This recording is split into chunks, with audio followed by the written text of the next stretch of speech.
Welcome to Salam Nerds Podcast. We do reviews and recaps of your favorite TV shows, movies, and current events. Yo, it's the Salam Nerds. My name is Reed, aka Watch the Geek. I'm here my boy Jazz. We drop live episodes on YouTube on Sundays, Tuesdays, and Wednesdays at 10:30 p.m. Eastern. Thank you to all our supporters. Please help us by subscribing and leaving a good review on Apple Podcasts and Spotify. All episodes can also be found everywhere podcasts are found. Yo, Salam Nerds. It's your boy Neebs, aka Watch with Neebs, and I need to update that intro because we haven't had an episode on those specific dates for like ever. Like we haven't done it on a Sunday, Tuesday, and Wednesday. We haven't done an episode on those dates forever. Don't change the music though. I'm too used to it by now. Yeah, I know, me too. I'm jamming to it in the background. We won't change music because it's the only music we don't have to pay royalties for. So hell yeah. My cousin actually made it from scratch, so he made our little intro and stuff. So I don't have to pay a dime. That's why it's awesome. not changing. What talent! Oh yeah. Oh man. Someone says, "What a crazy episode!" My brother said, "Hello, amazing people. Hope you're doing Farah. Welcome." Hey, Farah. Oh, guess who's joining? Welcome, Jazz. There he is. Ah, there he is. Your mic's not working because you're on mute. You're still on mute, buddy. No, we'll just ignore you for now and keep going with the episode. By the way, I got my setup back, so hopefully no more internet issues, no more me getting stuff. Please ignore the mess in this room. This was a spare room that my wife had that she has loaned to me to have the podcast in. Shout out to her. Shout out Supporting to her. your passions. Shout out to I wife. know. Oh, and also Ramadan Mubarak, everybody. Today is the first night of Ramadan. Happy Ramadan season. Yeah, that's also very cool. Very cool. So how about that episode, guys? When did it start? Talk about a POV.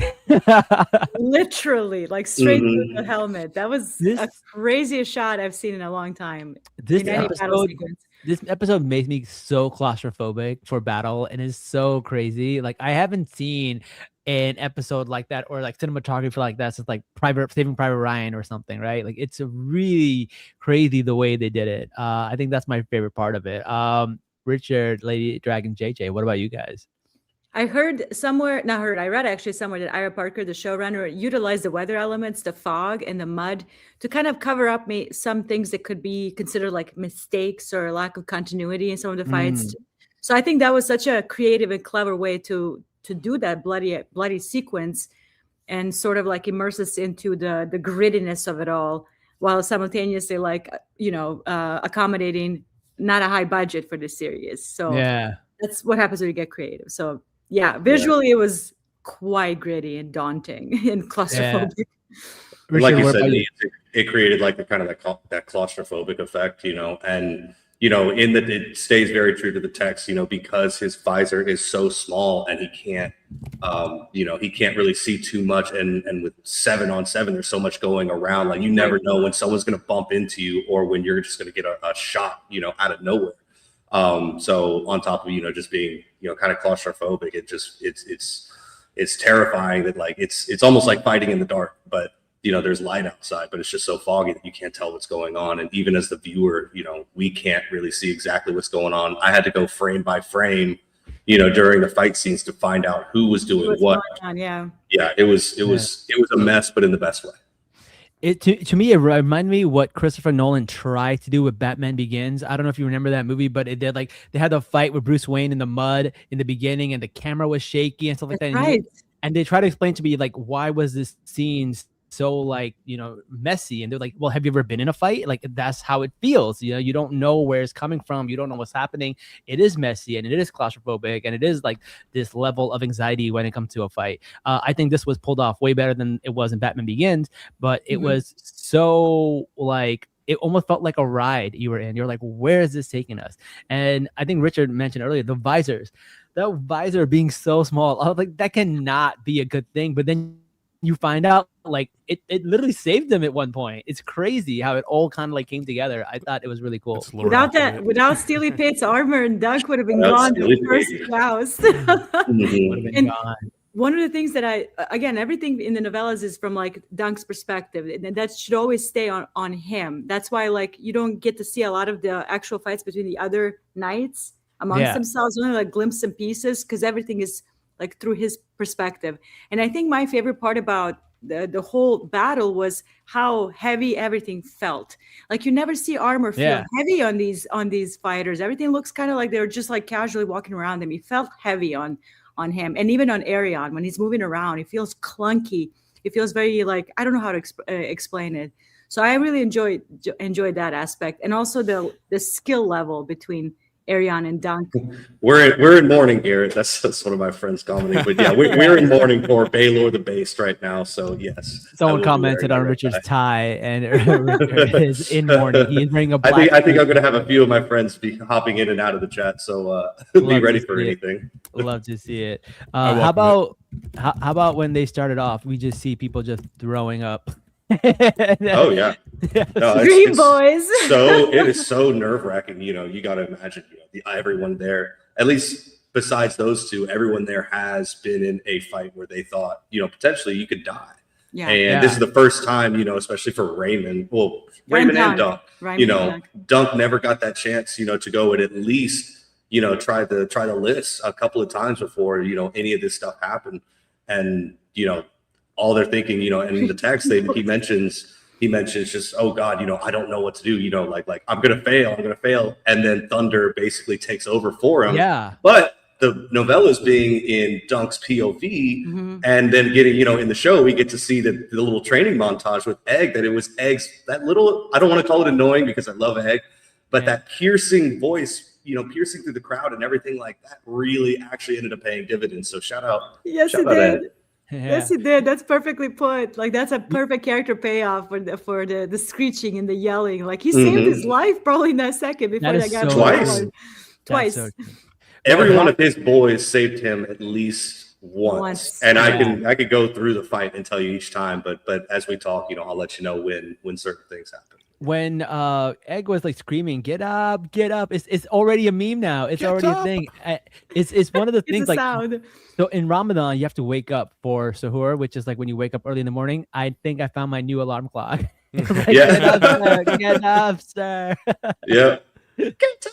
Yeah, I've seen so many and as I was watching the episode, during those moments, all I could think of was like it felt like Apollo Creed versus Rocky, like as many times as he's, Arion's very much more technical than Dunk almost ever will be, especially at that point in his knightly career. But you just have this just unending will to just get up and keep moving forward. And you just see the look on Arion's face when he gets up that last time, like oh my God, will you please just die?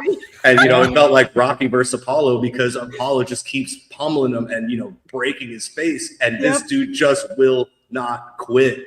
And that's our hero. You know what they said? No one fights his fear as one neglected by his mother. And homie did not have a mom. So...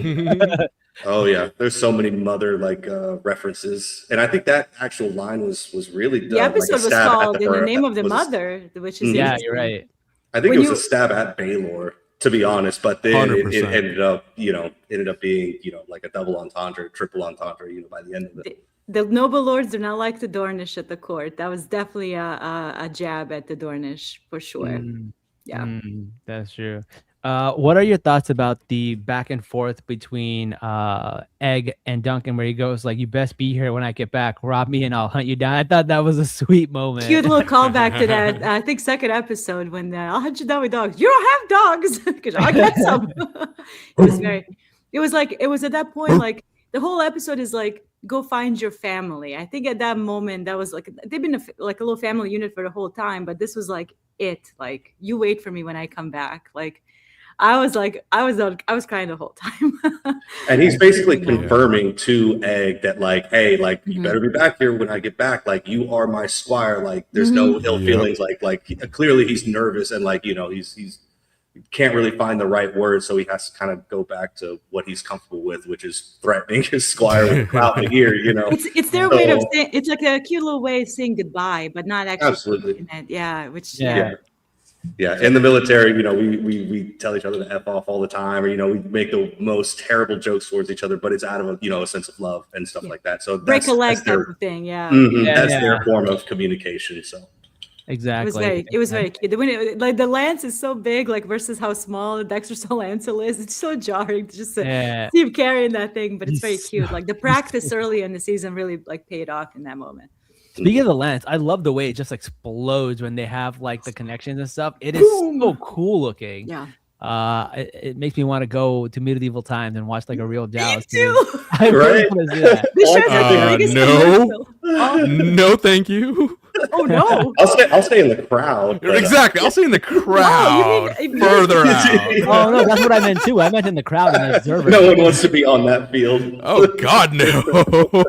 Absolutely not. I'm so sorry, but no. JJ, maybe you want to jump in on this? How the text or how the show deviated from the text on the gambit that Baelor tried to pull with the lances. Say that again. I'm sorry. Which? Oh, the way that Baelor, whenever. I know during the show he mentions, hey, don't die, this and that. But what's it called? The opposing side was all going to use war lances, which are shorter but are steel tipped, and that's why it punches through. At least in the books, that's why it punches through his shield so easily. But Baelor has a gambit at the very beginning and says, "We're not going to use." Am I echoing? But he what's it called? He says we're going to use turning lances. Now, turning lances are longer, but they're tipped without the steel tip, and so their goal is to knock their opponents off of their horses and keep their own mounts, which works out for some and doesn't work out for everybody. But I thought that was a big. It was an unfortunate deviation from the text, and it makes a lot more sense why it punched through chainmail so easily. Yeah. But at the same time, it's a lot of extra detail that the show probably just couldn't fit in. I think they wanted to also like stay in like spirit of Game of Thrones and House of the Dragon, like because it's been light so far, they wanted to make it, I think, a little more graphic than it was. I mean, that was brutal. Everything between Arion and Dunk was absolutely, to some extent, almost unwatchable. Like all the stabbing and the pulling of the weaponry, and like it was pretty graphic. So I think that was probably for that purpose, to be more visually grittier than what the novella is presenting. Yeah. Speaking of gritty, the muffled sound when he's in the helmet. But I have a crew of phone bankers who I can. Jazz, you're not. Basically, you hear the muffled sound and you see him get hit with the lance in the gut, and then he's knocked out by the mace. And we're like, I'm at the beginning, I'm like, man, this guy sucks. Like, what is he doing? He does. That's the point. That's the point. And then we go into this prequel. We go into this flashback and we start seeing his younger self. Want to talk a little bit about that?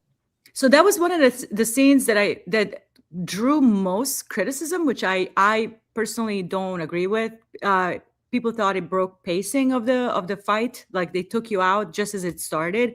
And I do think it was a clever way to like interject how Arion and Dunk fight is gonna actually end up being, of Dunk using his brute strength and using like the gritty, dirty fighting of Flea Bottom to beat his opponent. So like we were transport, and I think the casting, like the young actor playing Dunk and like Peter Claffey, like it is crazy how similar they look facially. Yeah, they do. Freakishly good. Especially after like he's like when he's getting up that last time, he looks just like his young. Just like him, it's crazy. Like the casting was stellar, and I do like that Ira Parker took us to Flea Bottom. We don't get a lot of Flea Bottom like perspective from like the lowest point of King's Landing, the most populated portions of it, which are usually people stacked on top of each other. It's how they live. So, and this is right after a civil war ended. So everybody's in disarray. Everybody's trying to rebuild or run. Or there's a lot of injuries. I mean, you saw that people like treating injuries and all that. I appreciate that as from the lore perspective, from world building perspective, from character building perspective.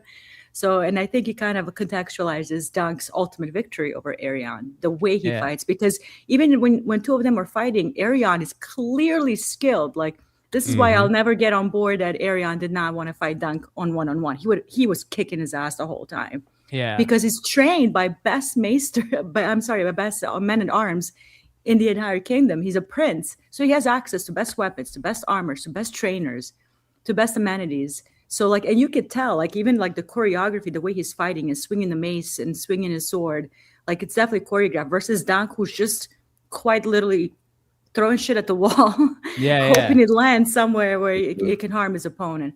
We call that a puncher's chance. Thank you. That's great. I like the breakaway from to give us a little bit more like younger Dunk perspective. Like, and also like the three friends that he grows up with, Rafe, Puddin, and Ferret, or mentioned in the novella as a line. He remembers them from that's what they used to do. They were little street urchins. I think that was a quote. So like for us to actually get them visually was a nice treat, and to see, you know, post Blackfire Rebellion 1 for lore nerds, that was like, if Redgrass is confirmed to be near King's Landing, Richard, that means the fucking Blood Raven. Pardon me, I'm sorry. I know it's Ramadan. I'm sorry. Can curse. Okay. We're all shitty people. It's fine.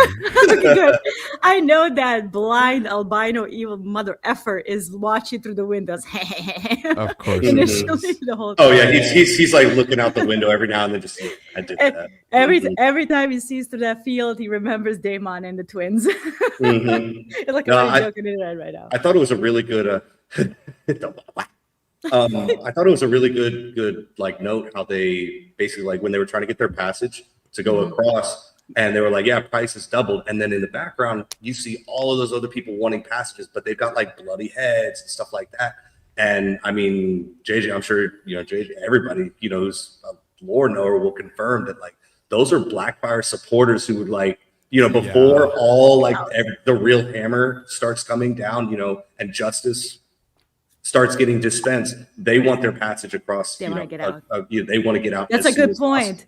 And so that's why supply and demand. The price just went up because everybody wants out right now. All the rebels want to escape. All the profiteers, all the everybody who is a rebel supporter or profiteering off of that war, they want it right now. And even the salesman, like one of the people that gives them money for I don't want your Daemon lost. I don't want your Blackfire leather. The Black Dragon died. Like, get your Blackfire leather off my counter. I was like, ooh, I got goosebumps. I'm like, this is like, deep A Song of Ice and Fire niche shit. I loved it. Yeah, when they were selling the steel, they give back the exactly. Yeah, that's it. Yep. Nobody wants that.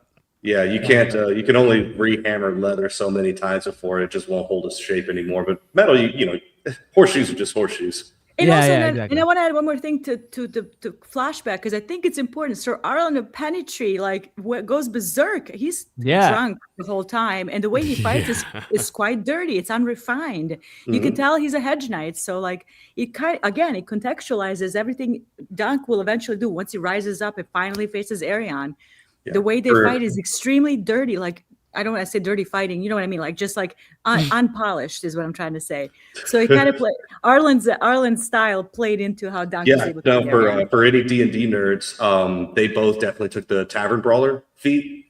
So they're good with improvised weapons and stuff like that. And somebody mentioned Oberyn earlier, and I had to write down that to quote him, long sword's a bad option in close quarters. So so like you see him pick up that horseshoe, just jam it in, and then he gets his final kill with the dagger.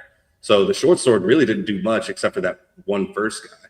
And I get the feeling that what was his name, Alistair, the gold cloak, the main scumbag. He's missing a hand, and he does mention, I used to have quick hands, and the penalty, in King's Landing for stealing is losing a hand. So at some point, he probably got caught stealing and got his hand lopped off. That's how they punish thieves. They rapists get gelded, thieves get their limbs chopped off. Murderers get killed. Easy. Yeah. Some of the knees look like me when I'm watching JJ talk about. I am. I'm just so amazed. I'm like, wow. Have you seen that meme with the white girl where she's like, I'm just a white girl enjoying culture? Like that's me right now. JJ is talking. I'm just a girl. It's a perfect reference. Perfect girl enjoying culture. Oh, but to go back on Sir Arlen, so Sir Arlen lost his squire, his nephew, I believe. His first squire, his nephew, at the Battle of Redgrass Field. Yeah. And so the moment he makes his way back to King's Landing, for supplies and whatnot, and then, from the time that he leaves and he finally, realizes that Dunk has been following, that dude's on like a week-long bender. Like you could tell he's really he is struggling, emotionally big time. And that's why he really, he pops out, in the name of the mother, leave that boy be, because he just lost his nephew, his only kid. That's and right. He's just losing his absolute shit. I forgot about his nephew Roger, that he died. He died. And that's really how Dunk is able to come on and squire for him. We might learn later on if we get any more flashbacks, but the job opened up because of the Battle of the Redgrass Field. Yeah. And so Arlen has been in a week-long haze, but he still had the gumption and the know-how to just no. You're not gonna hurt this boy. And then he doesn't even wait around and take any credit. He just moves right along. Good for him. He chopped off the guy's head off and threw it to the pigs. It was It was like classic. Oh my God, that was amazing. Crazy. The pigs immediately start snacking on him. Immediately. It reminded me of Carol Baskin. You fed them to tigers, they snacking. They'll eat anything. That's a throwback. Damn it, Neebs. That's a throwback to the COVID time. Please, that was good old times of TikTok, man. Tigers were getting abused. People were getting abused, but we were dancing. Carol Baskin. I told my wife about that, and she's like, "That sounds insane. Is America even a real place? It's what not. are we?" It's a meme. Barely. America is capitalism, meme, and evil. Yeah. So when Duncan was following him, to me, it wasn't clear. Did Arlen know the whole time he was following him, or was he just far away enough where he was not seeing? It was very unclear. It kind of felt like he knew he was there following him, but he just never acknowledged it until he actually got hurt. Or is it that he never really knew he was there? He was too drunk to notice. I think he was, definitely just too drunk to notice right there. He finally was I guess either running out of wine, because there's so much wine you can fit in a wineskin, right? And he finally, just fortunately, whenever he collapsed, he happened to see him and hear him, fall down. And I'm sure they would have made an introduction at some point in the journey. It just happened at that moment. I don't think you could have followed him for that long without food, without shelter. He right. Stayed back on the road and died. And also to point out, the song he was singing the whole time was in Dothraki. It was confirmed by one of the subtitles on the HBO app. Say that it's Dothraki. They translate it in English, and it's sort of a fight song to cast out evil. And invoking the stallion that mounts the world. If you guys remember Game of Thrones and Khal Drogo, the prophecy of stallion that mounts the world. So that's sort of what the song was about, casting out evil. With fire. Lots of plays fire. into some of the things. Oh, so he was singing in Dothraki. It was Dothraki. If you go to distresses.org, they translated it. I thought he was just so drunk he was yelling gibberish. That's what I thought at first, and then some of the words that I heard kind of sounded like Valyrian to me, but I think maybe there was some Valyrian in there. Because I definitely 100%. Heard some words, and I was like, maybe I just got it mixed up because Danny was speaking Valyrian and Dothraki back and forth, and maybe I got mixed up. But I at first I thought it was Valyrian, but then I was like, this is really guttural. Maybe it's low Valyrian. Yeah. But then I saw the subtitles actually say that it was in Dothraki. So and I would not be surprised.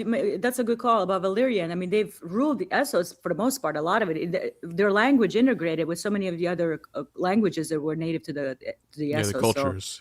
So low Valyrian, high Valyrian. If Dothraki incorporated verbiage there from Valyrian, it makes perfect sense. If you caught it, it makes perfect sense to me. First, me too. I thought gibberish. To me, it was it's not gibberish. It's real language. It was real fake language. It was like that Simpson episode, old man yelled at cloud. That's what I thought was happening there.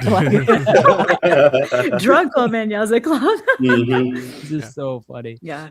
We didn't talk about Rafe, who he said dies. He was in love with, and she dies, and he has this relationship with her, and that was very devastating. He just gets cut, and I'm over there thinking girl, let it go.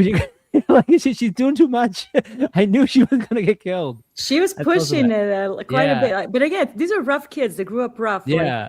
I don't know if they expect a full-blown murder to happen, but like it just escalated. Like the whole time it kept escalating to further and further violence. And she talked about it. She talked about it right when like they're headed back and they're on the road and they're like that's right into the ditch or whatever. How people don't forget somebody else, Cedric or whoever they said had tried to burn down half of Fleet Bottom, because this stuff never ends. And she just kept pushing the issue. And I don't want to say like it was her fault she got killed, but like at a certain point, you have to quit poking the bear. Otherwise, a scumbag like that is going to resort to some terrible violence. The implication is that violence begets violence, and it's a cyclical thing. It keeps circling. You do a thing, you do a thing, and it just keeps going. It's a wheel. Unless you absolutely rip them out root and stem, the whatever opposing people might be, unless you rip them out root and stem with no half measures, there will always be repercussions. And unfortunately no one in Westeros besides Bloodraven is willing to go the full, give them the whole 9 yards when it comes to making sure that they don't come back for you. Leave my evil albino alone. I was gonna say, man. I didn't say it was a bad thing. I just said like he's ruthless in his own way. So I love that incestual alien tyrant. He's my Pookie. No comment. I will be evil. I will be toxic. That's my mantra online. All right, so we get this little prequel of Arlong and how Duncan got to him, and then after that, we basically go back to the fight after that. Get up, Rock. My favorite line was someone says that like Duncan the Tall fell, but Duncan from Flea Bottom got up. I was like, that's a hard line. That flashback is so important. He played really into what just happened on that field after he got knocked down pretty badly by Arion. Like that was perfect transition. Perfect. Yeah. And there's a line in the text that says basically like as he's getting ready to win the fight, he says in his mind, what was it? Arion could vanquish Sir Duncan the Tall, but he could not vanquish Sir Dunk of Flea Bottom because that kid learned how to fight the real way. And then once it became the real way, not the honorable knight way. Yeah, exactly. Knighthood. No chivalry, because honestly, your opponent isn't being very chivalrous back. He's treating you like a pincushion. So what are you going to do about it? Beat the ever living shit. Beat the out of him. So like after he got the knife in the hand, he uses that same hand and just man, I swear he knocked the taste buds out of his mouth with that shit. When he took the shield and started doing this, I think I was like watching Super Bowl. Yeah, kill him. Like, it was amazing. 10 out of 10. It was so good. It's one of those things where like, listen, there's the reason a weight class exists in boxing. You can be skilled as you can, but that's why a weight class exists, right? 6'5", a hedge knight, and a 5'6" little Targaryen weirdo. Yeah. Yeah, I think Garrett mentioned earlier in the comments on terms of fighting contrast styles between Duncan and Arion was a political statement of the rich versus the poor, and I do have to agree with that. That was I might not have much training with arms, but these hands are rated E for everybody. Welcome to the gun show, baby. All right, let's go. Oh my God! The two actors, Peter Claffey right now, Finn Bennett, the Ariana Dunk, are played like these. Oh yeah, I've seen the videos. They're great. They're very toxic yaoi like crazy for the girlies. I guarantee, if you could think it, if it exists, there's yaoi. It'll be in a fanfic. People will devour. Fandoms are built by freaks and weirdos. I want to reiterate that all day, every day. Without freaks and weirdos, you have no fandoms. No. That is true. That is true. Yeah. Unfortunately, but it's true. Not unfortunately, not all the time. You know how many nerds would be without a job? That is true. That's very true. Probably wouldn't have a podcast, guys. Oh, we're the weirdos. Oh, you're looking at one. You have to be a weirdo to do this job. Oh yeah. Nobody takes pages of notes over a muddy fight if they're not a weirdo. I promise you that. I know. We make $13 a month, guys. This is not a lot. TikTok is We being do this shit for the love of the game, baby. Thank you For for the love 11 of the cents. game. For the love of the game. We make just enough to pay for the StreamYard subscription, and that's it. That's about it. Oh, you're killing me. Even then, my Hilarious. accountant is like putting everything at a loss. Oh my God. I'm like, it's fine. The LLC will take it. That's funny as hell. Oh my god, it's so funny. One Can of we the day talk the about government's Raymond? gonna come back to us and be like, "Do you guys ever plan on making money?" That's an afterthought. I'm just here to share my dumb ideas with people. Oh, But have that you ever- reminds me. I got to do our taxes. Uh-oh. Yeah. Someone says the only thing holding a man's skull together was his helmet. Okay, let's talk about that. Oh, we're gonna go to That- Baylor's Oh, death. hell. Okay. This I did not see this coming at all. Casually, bro, casually goes, "Yeah, I think my brother hit me in the back of the head. It's all good. He dented my helmet." And then he's like, I am your man." So he's like, "Okay, That cool, was man. so Dunk's sad. Holy shit. I was like, That was okay, great, man. falling. Things are looking up for Dunk, man. He won this tourney or whatever this was. He won this trial of 7. Trial 7. And Yeah. now he's got like this like prince who like wants him to be his man. And then, yeah, half his skull is completely opened. Mhm. If you That do was pay wild. attention during the fight, you can see the shot. That, Yeah. and I mean, because it's like a backhand shot, and you could tell like it's unintentional. He's literally just trying to get them to hit. He's screaming for and- Arion, and that was Yeah. a really sad moment. Like my boy. At that moment, Arion wasn't just like a freak that he has to like tolerate. He became Yeah. his son in that second when Yeah. he saw that he might potentially die, which I thought was really sad.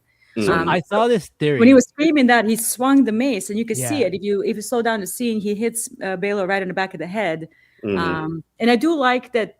Again, perspective is all from Dunk, so you're not getting a full thing of what's happening. So you can kind of theorize, but like there's people that think that Makar did it on purpose, which to me, I cannot take you seriously. If you No. watch Yeah. that whole sequence and see how Makar and Baylor kind of like bounce No, off each other.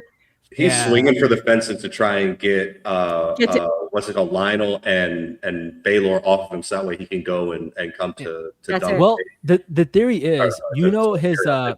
his other son who said that he's gonna go and play dead. The theory is he played dead so well that he thought his son was dead, and he was like, "I still have one more son left," and he was going to do everything he can to try to like save his other son. So he played dead a little too well, and that's probably what causes a little chain of events. And Daron is not in it for anything but to literally make face because he has to. He does not want to do Right. like, I'm going to take a hit Right. and go down. I don't care about any of this. And for the most part, I think Makar has written off Daron because he's not. Yeah. He's not. I don't want to say written off, Especially it sounds bad. right before the trial of 7, like after everything is like, he's seen some of his son's truer colors as That's if he it. hasn't already seen them before. And he There's a lost line. Egon, like he lost his youngest, and like Mhm. blamed it on somebody else instead of taking responsibility. And you could tell he's somebody that does take honor to him, like as part of him, like his personality. Like, why can't you take him on your own? Why do you have to invoke an Andal foolery? You can Right. tell that he has that pride. So Right. like he's got issues with his sons, obviously with Arion being completely unhinged and evil, and Daron being troubled, as we Being know. So it's- Virtually useless. There's Useless. a line Absolutely from the text where he says, "Nobody can lie in senseless in a ditch quite like, or lie senselessly in the mud quite like I can." nobody talks shit more on Makar's sons than Makar. It is genuinely he loves them to his own fatherly way, but as a warrior, no. Yeah. Oh, this is Daron in the novella ran off. Yeah, he did. I think he did. But again, you don't No, get a lot of he that. gets unhorsed, or he gets decleated for Quickly, yeah. He gets unhorsed by Sir Robin, I believe, Mhm. and we don't see it like in the fight. Because trust me, I went back and I looked. But if it stays true to the text, then he gets Yeah. unhorsed by Sir Robin right there in the first tilt, Mhm. and then just lies senselessly in the mud like a good little boy. Which Good little boy. good on him. That's exactly what I would do. That's the best way to survive. Just lie there. Just hope a horse doesn't trample you. You got knocked down and like you passed out, and you still saved a little bit of your honor. Who cares? Loving the visual of shift in power, dragons being gone and all. The common folk are slowly noticing their power and numbers. Yeah, you They really were see it cheering. whenever they They were- openly start cheering for Dunk. Yeah. Oh, That's like no. that was a big that's got to be a scary feeling for, you know, because the Targaryens were fighting, but if they weren't just watching, that's got to be a scary feeling of like. So this is a real thing. And also that could play into the line that Ira Parker said they made a mistake of like not including, hey, like what am I to them? A knight who honors his vows. Like when they were cheering for him, I'm like, I'll take that as a substitute. Yeah. Yeah. So they showed it as opposed to saying it. Yeah, thank you. What? In wrestling, this is a real thing. It's called getting over. So sometimes what happens is like there's like background and stories and stuff like that. And sometimes like a guy who's supposed to be the bad guy starts getting cheered more than the good guy, and it's called getting over.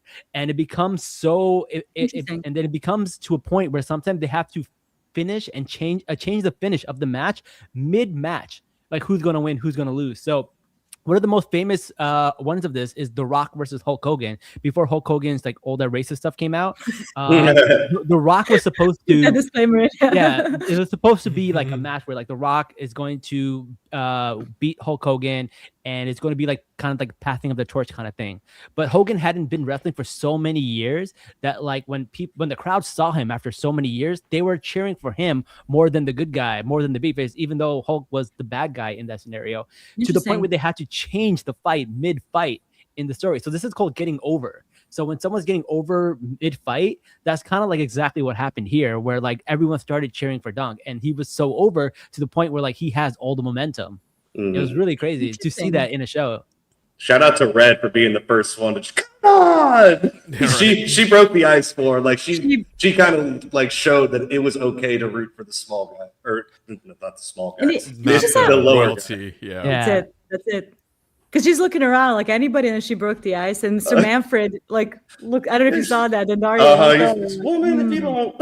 Interesting. Well, speaking of these young girls, this whole thing is a girl's Sweet 16 birthday party, essentially. Like, isn't this what that That's is? it. That's the irony. That's the funny part. It's a birthday party that turned into a historical event that altered the history of Westeros for another 200 years.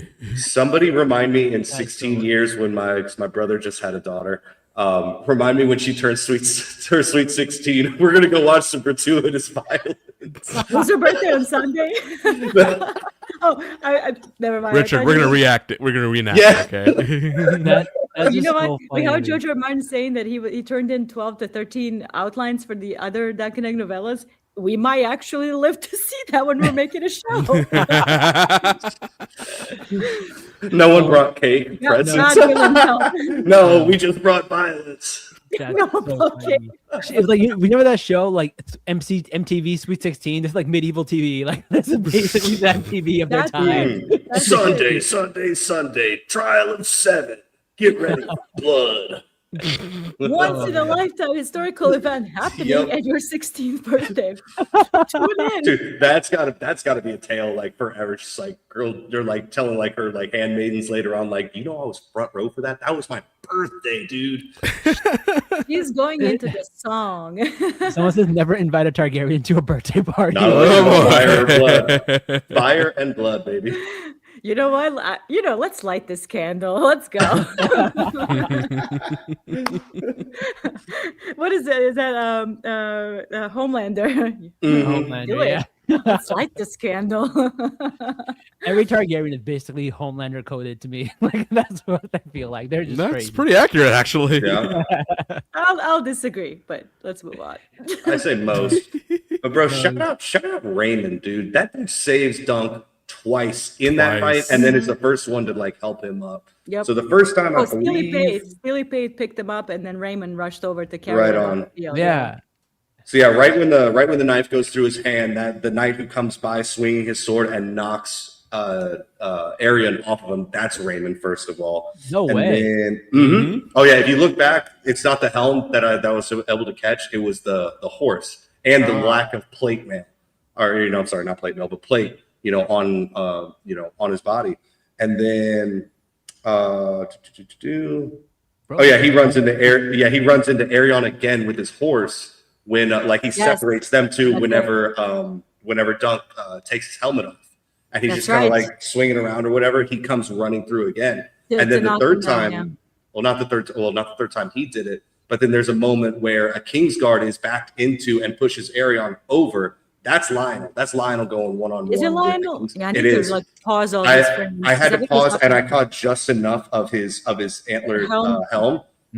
But yeah, those are 3 saves by his boys. You know, because you know the Humphreys are there for their own. They got a score to settle with Arion himself. They got beef. But they died when early, it comes to oh yeah, so the first Humphrey dies in the text. Both die in the first charge. One dies in the first charge, but one is seriously injured enough to where he succumbs to his injuries later on. But you can actually see. Let's see, Humphrey gets killed by a Kingsguard when Dunk is pulling the lance out of his side. You can see in the background them kind of coming around and crashing into each other, and then he kind of leans over on his horse and falls over. I wish I could get the play-by-play. I went frame by frame, man. That's crazy. I am like not a fan of gratuitous violence. I always have to kind of wash through my fingers. I don't like body parts being torn apart. Body horror freaks me out. So like I could never do that. Pause. Oh yeah. Well, next battle I'll go frame by frame again. But I don't think the next battle will be nearly as foggy, and that's I think kind of the part that made it a little difficult for everybody to watch was the fact that and good on, like you were saying, JJ, good on Ira Parker to use the fog to his advantage, kind of hide what he can, because of there's very little going on around him with other people other than what they wanted to show, and trying to choreograph 14 different people and make it look compelling. 14 Right, good call. This is like 2 people going at it, 14 people going at it. You're absolutely right, and it's perfect cover. That's so difficult. Even in a graphic novella, it's very gray.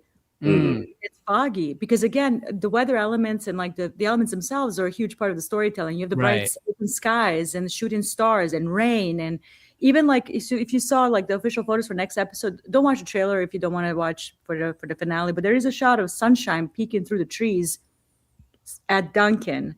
Yeah. It's a very interesting usage. It reminded me of a Wake Up Dead Man. Ryan Johnson really used light to his advantage in that movie. It's such a beautiful film. And even when Baylor dies, it's like really dark and moody and really sad and really gray. Yeah. And it's like almost like in an alley, In an alley, yeah. It's like it is virtually, for all intents and purposes, it is in an alley. Like if you notice, there's a serving girl in the background who sees it, and like that's how like there's no covering this up to like there's no Epstein files or anything like that. Like no one person saw it, and that news is about to spread like wildfire. There's no and that's how histories are written by witnesses that see these things, and they either tell it how it is or they exaggerate it. Sometimes we're kind of like main characters into other people's stories, so we like kind of make everything bigger than it is. So like I fight this battle daily with Fire and Blood people. Like when they try, it's totally canon that this happened. No, it's not. Dude, no, that's somebody's POV.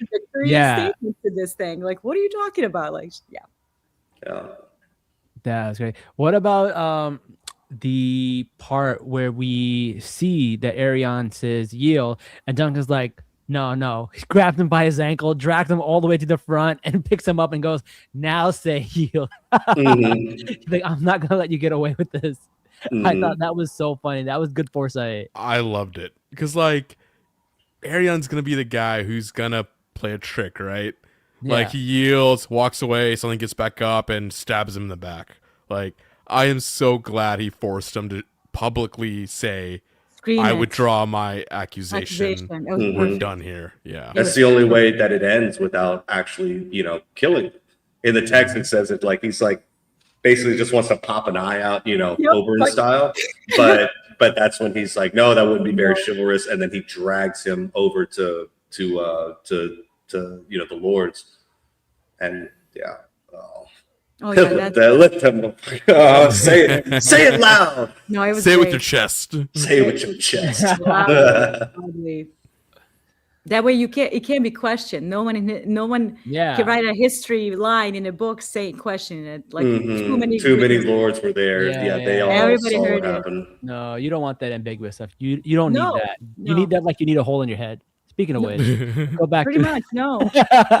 And again, like Richard, you mentioned, like the girl in the background, like completely inconspicuous. You think nothing of it, but those are the kinds of like things that make up for events that happen that are private and in like alleys and not have eyes on it. Do you know what I mean? And God forbid she actually heard the line of probably my brother, he's strong. If she heard that, that's how all the commoners are going to be. It was him. He killed him on purpose. That's how it's going to spread. That's how it's going to happen. Perfect. And the way he said it, like it was probably my brother's maze. He's even like smiling. He's strong. Like he's drunk, because he's missing half.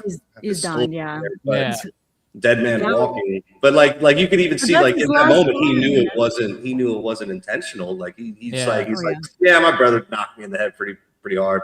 He's strong. And then even Raymond gets a little laugh out of it until the helmet comes off. The realization, It reminds me of those stories where like people get into car accidents and they're like pressed against a tree, but they're like, that tree is basically what's holding you together. As soon as we move that, you will die. That's it. Yeah, he probably had another 2 to 5 minutes with that helmet on, but you could tell, like, when he starts slurring and then like he makes that comment and the helmet hasn't been removed yet. I'm not a doctor, but I think he probably had a couple more minutes before he probably bled out, if anything. Yeah.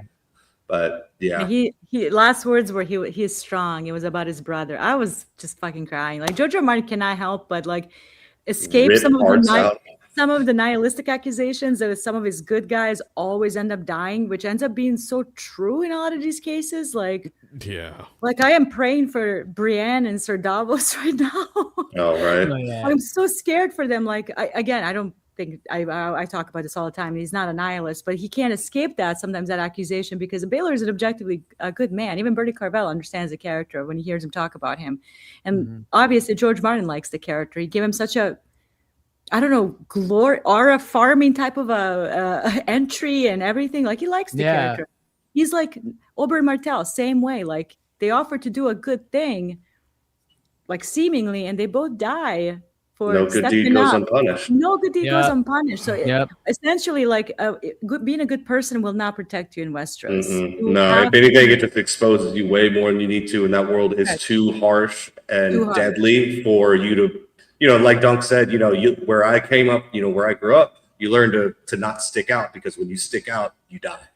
Yeah. And you have to balance it. Like you can't be too good, but you cannot also be tyrannical and evil. Like people will turn on you. Like it's kind of like real world. Like you can't move around through like the whole life just being perfect. Doesn't work that way. Yeah, that'll just turn you into a punching bag for everybody, right? Correct. You become literally a punching bag. So for me, like Ned Stark and Baelor, and even like Rhaenys, Queen That Never Was, like all this unrealized potential of these characters and legacies they leave behind, and what their deaths mean to, and their, even like Rhaenys being passed over, like what that means for the future of Westeros. Like I think about those things and those legacies. So it was sad. We'll never get a multiverse. Be like the Queen Who Never Was. The scenario where we have that. It's like dude, they got flying cars. There's plenty of what if theories out there. Really? I don't personally don't like a Song of Ice and Fire fan fictions. They don't do anything for me. I don't get value out of them or any satisfaction out of it personally. Yeah, but, I listened to one on YouTube and I was like, this is. Well, first of all, it was AI slop, but then second of all, I was like, 5 minutes in, I was just like, no, turn off. Yeah, I can't. I absolutely. I had to give it the down vote because I was like, I can't have this in my algorithm anymore. What if? Sorry, I can't. Jamie Lannister did not push Bran. Then you don't have a fucking story. Then A Song of Ice and Fire doesn't. I wouldn't have kept watching. Game of Thrones. So, like, the whole story does not exist. That is a catalyst for a lot of things that happen. Like, what if Jamie did not? It's a canon event. Like if people play with canon too much, like it's no longer it. So we're not talking about Song of Ice and Fire. We're talking about something else. And I don't care for fan fiction. And George R. R. Martin confirmed that like Baelor dying it is like a history altering event. And I mean, clearly, like just saying it out loud, it sounds obvious, but it's like it really is. You just changed a lot. You just altered succession. Completely. Right. Maekar kills Baelor, then his kids die for X, Y, and Z reason. Egg becomes king. That leads to Summerhall. That leads to not too many spoilers. There's still stuff happening. It's not a spoiler. We're almost there. You don't know what Summerhall is. It's fine. There's one episode left. We're not gonna get there this season. It'll be here like in 10 years from now. 15 years. But here's the thing, though, right?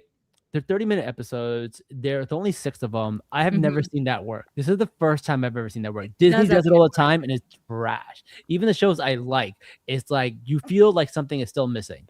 Like and for some reason HBO, they pull off like shows that feel complete. They don't feel like it's one movie cut up into like 6 pieces.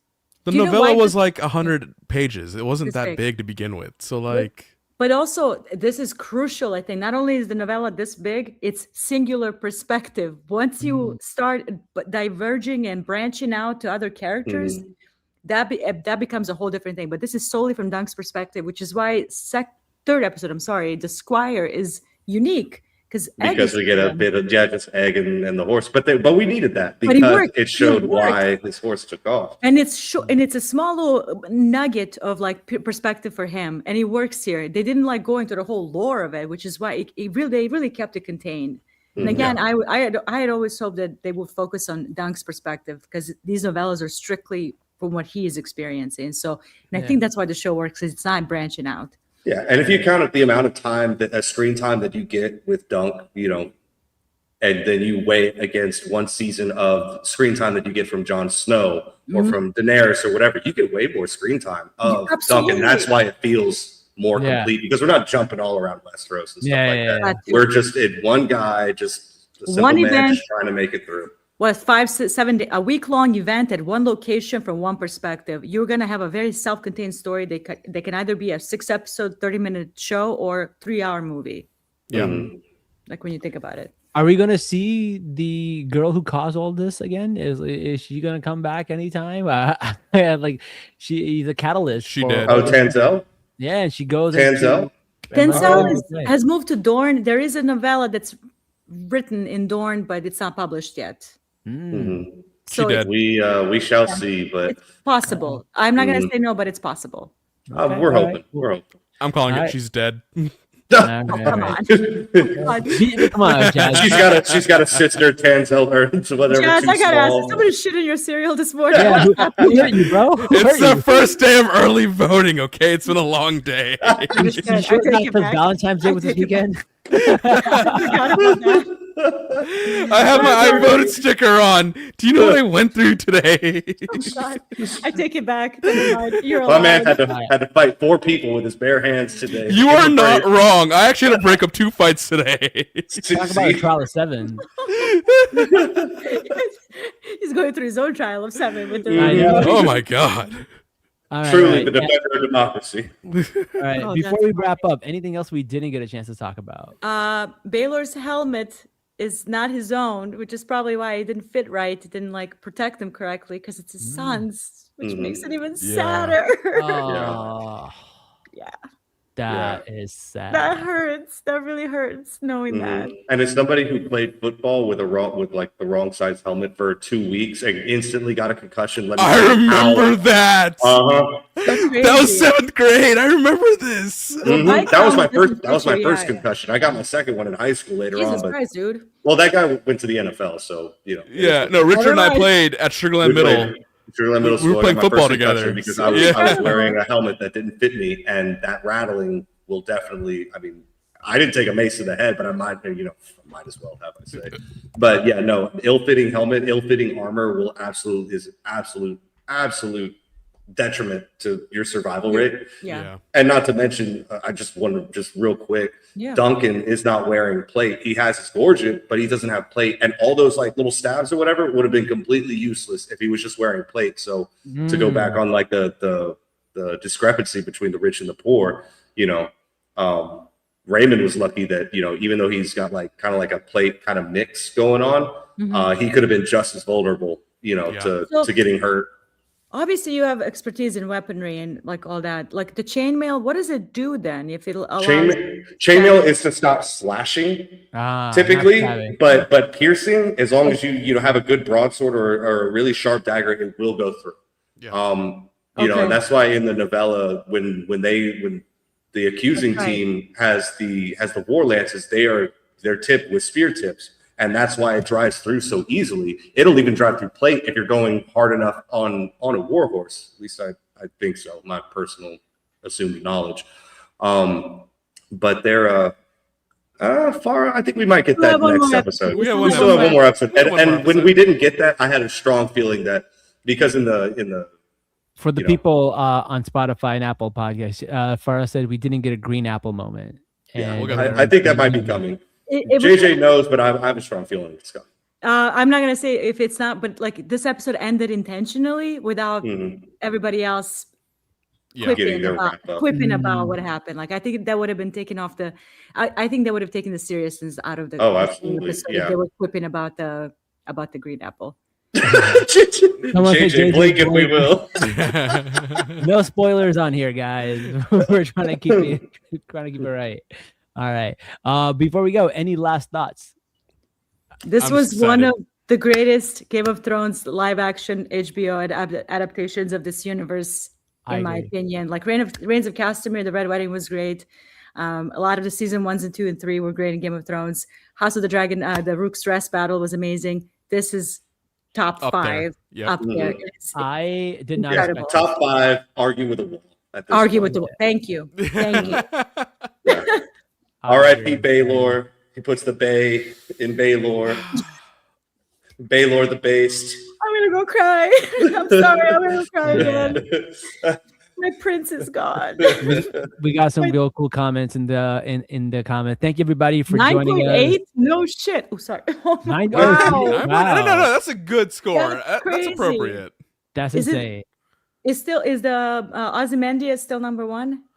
Probably. It should right? be. Okay. Yeah, I don't think anything's unseated that yet. It shouldn't. Yeah. So this perfection. It was 9.8 great. is Man. crazy. All right. Well, thank you everybody for joining us. JJ, let people know where they can find you. You can find me on TikTok and Instagram and Twitter under Lady Dragon JJ. I BS about pop culture, fun things, but mostly about A Song of Ice and Fire. Awesome. Richard, how about you? You can find me on Twitter or X at fuckoffharvey. By next week, I will have a new handle, so just be ready for that. Awesome. G-rated one, hopefully. Yeah, oh yeah, for sure. You can pop off finally. I'm sorry. I know, finally. And you guys can find me at Watch with Neves. I'm on Instagram, TikTok, everywhere Toys are sold. And right now, I'm currently dealing with a whole saga about possibly getting a cat. So we'll see what's happening with it. JJ just like Neebs, do you want My a cat? I have like soldier. 10 outside of my house. I'll give you one. No, this You is take care of them. They're all snipped, right? Yes, they are neutered. Good. And spayed. Hey, Yes. dude, yeah. You're All the right, well, patron thank of you the world. guys. And until next time, guys, salam nerds. Peace.